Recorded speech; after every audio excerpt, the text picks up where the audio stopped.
must be in California. We're an overpopulated state. There you go. But you are a Super Tuesday state, which is where I think I'll start and then take some questions. California is going to be a key state. I'm not telling you that, you always are. But this moment in time is a Super Tuesday state. And so I was in Northern California in San Carlos. We had a great event there. And I'm going to be spending time here because, as I've said many times, I don't want to be the president for half of America. I want to be the president for all of America. And that means going everywhere. And that means getting support not just from a fired Democratic base, but getting independents and moderate Republicans to come to our side. If you look at the election results in the last few weeks with what happened in Kentucky, with what happened in Virginia, this was about not just an economic check, which we know happened with the Kentucky governor's race, where the Kentucky governor had been sabotaging the Affordable Care Act, and it was a debate over that. But it was more than an economic check. It was a values check. It was a patriotism check.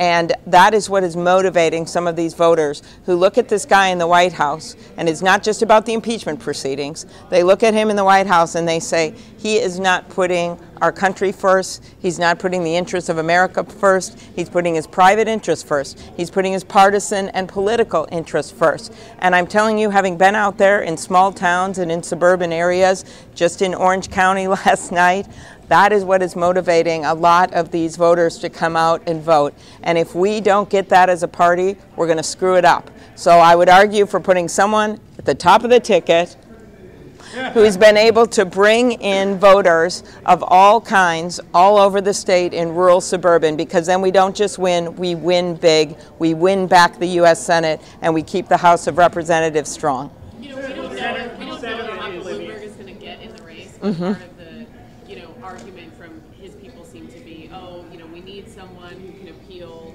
to moderates. You sort of just addressed that, but what's your response to sort of the rationale for his potential candidacy? That is on him. I already said, I think I said it last week, that I don't think that farmers in the Midwest that may have voted for Donald Trump, but also voted for Barack Obama, or workers in California, or people who have felt left out, I don't think they look at the White House and see this multimillionaire who's not coming true on his promises. I don't think they look at him and say, well, maybe we need someone richer.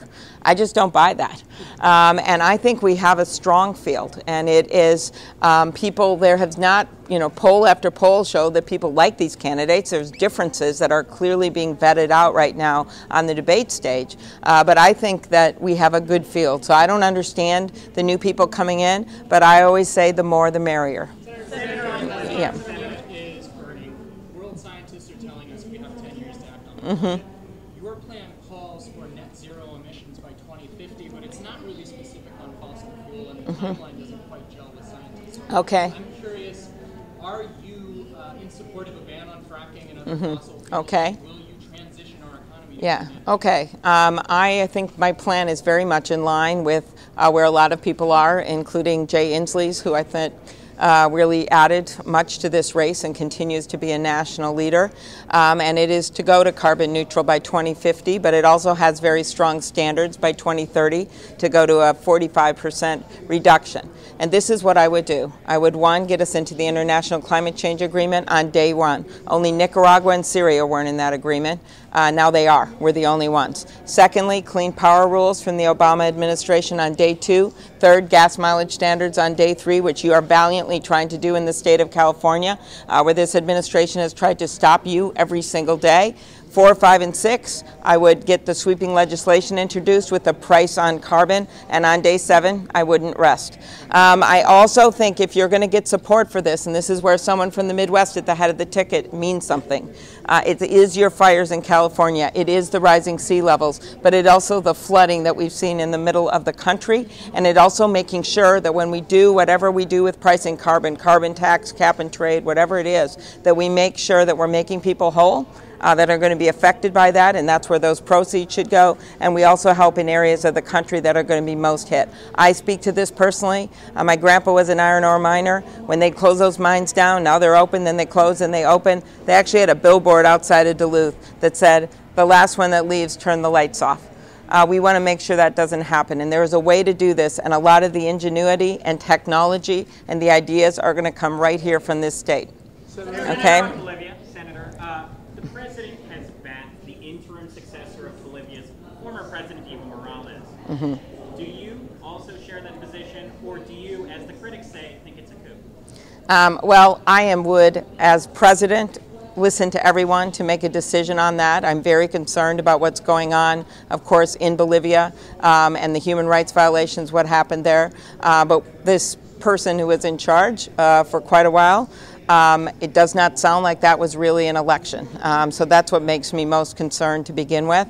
And I would like to talk to people on the ground to figure out who we should recognize there. All right? What? I think that it's problematic what happened, but at the same time, I also think it's very problematic what happened with the fraud that got him into office. Yeah. I have a question. Laura Long Beach Life. So, a couple days ago, there was a huge Supreme Court case with DACA recipients. What's going to happen, because it seems like it's going to be a 5-4 decision against the DACA recipients. What would you do as president to make sure to help the DACA recipients? That's a great question. First of all, I won't concede what the decision will be. I don't think you can often tell. I don't think anyone thought, although I will say I predicted that they would uphold the Affordable Care Act. I was the only one in our Democratic caucus, and I also predicted that Justice Roberts would write the opinion. This is a true fact. Harry Reid remembers. But I would not predict how that case will go. I don't think we know for certain, so that's the first thing I would say. The second is that I would pass comprehensive immigration reform on day one, which would include the Dreamers. I think we can introduce the bill on day one, get it done by the end of the year. I actually think we can do this. We passed that in 2013 with Republican votes, but now they are simply afraid. They are afraid of that guy in the White House. I have said very clearly this is one of my top 3 priorities, getting the climate change legislation passed, all important for California, immigration reform passed, because immigrants don't diminish America, they are America, and getting reasonable changes to our healthcare system, like a public option, bringing down the cost of pharma, doing something to make college more affordable, and a package of economics. I actually believe we can do this. The public is with us. That's why the House went Democratic, and that's where we're headed right now, unless we screw it up. Yeah, one last thing. All your Republican senator colleagues have said initially that there was no quid pro quo. Then they've kind of morphed into, this isn't impeachable, but it was improper. Have you talked to any Republican senators of your colleagues that have told you this is impeachable? I have talked to a few of them, and I think the one that has publicly talked about this, and I'm not going to put words in anyone's mouth, but is Mitt Romney. He has at least been willing to publicly say that he has some serious problems with what happened here. I think what happened this week was significant. California gave us Adam Schiff, who I think did a tremendous job in making the point that this is a very somber proceeding. This is a somber moment. It was James Madison who said at the Constitutional Convention that the reason that we have impeachment provisions in the Constitution is for this very thing, because the Founding Fathers feared that a foreign government would try to influence our country and that a president would actually betray the trust of the American people. That is a quote from James Madison. Well, paraphrased. I wasn't there.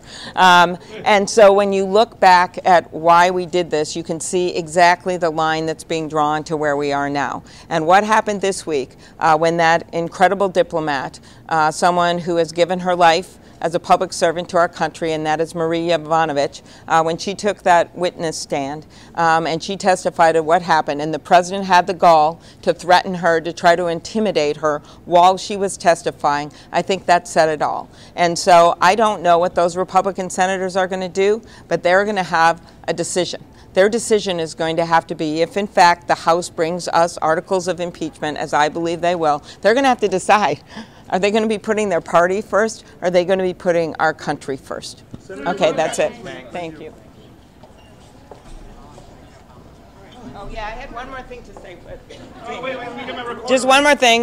We had a new poll in Iowa, and I doubled my support. Thank you very much. And we are doubling our offices there, and we are also We are also doubling our staff in New Hampshire. We're adding staff in Nevada, and we are also adding staff in South Carolina. And after that last debate, we raised $2.1 million in just 6 days on the internet from regular people, including a lot of people in this state who actually listened. And when I said, you know, you've got a home with me. If you're tired of the extremes and the noise and the nonsense, you've got a home with me. And I know I am coming from a place where I didn't have as big a list, I didn't have as big a state, and not everyone thought that I could do this. But our campaign now has skyrocketed, or I shouldn't say skyrocket, that's not me.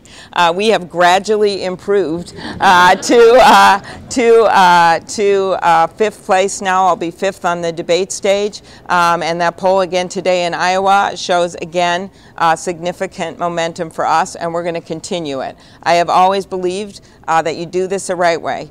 We have a lot of endorsements, most of anyone in Iowa with electeds and former electeds. I'm building a team and has a team that has been fearless and stuck together from the beginning, from the day that we made that announcement in the middle of that snowstorm in the middle of the Mississippi River.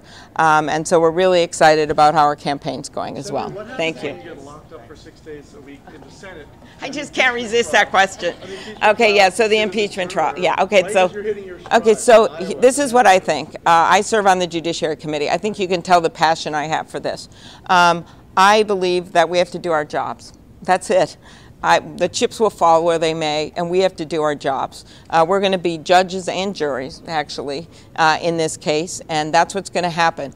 I have those great surrogates. I have the governor of Minnesota, Tim Walz, the highest ranking, when he was in Congress, enlisted soldier, and he's down there right now having witnessed, sadly, Iowa beat Minnesota, despite the fact that the Gophers were undefeated. At my husband's side, he will be a great surrogate. Highest ranking elected American Indian in the country, our Lieutenant Governor, Peggy Flanagan, and tons of people all over Iowa that will speak for me if I can't be there. And that is just what's going to happen, but we've got to do our jobs. Thank you. Thank you. Sorry about the Gophers. Yeah, I know. 8-0 until today. What? They were 8-0 until today. I know, and they beat I know. I know. I'm sorry. Next year. Okay. Yeah, okay, okay. I may be the only one on the presidential debate stage, as Tom Steyer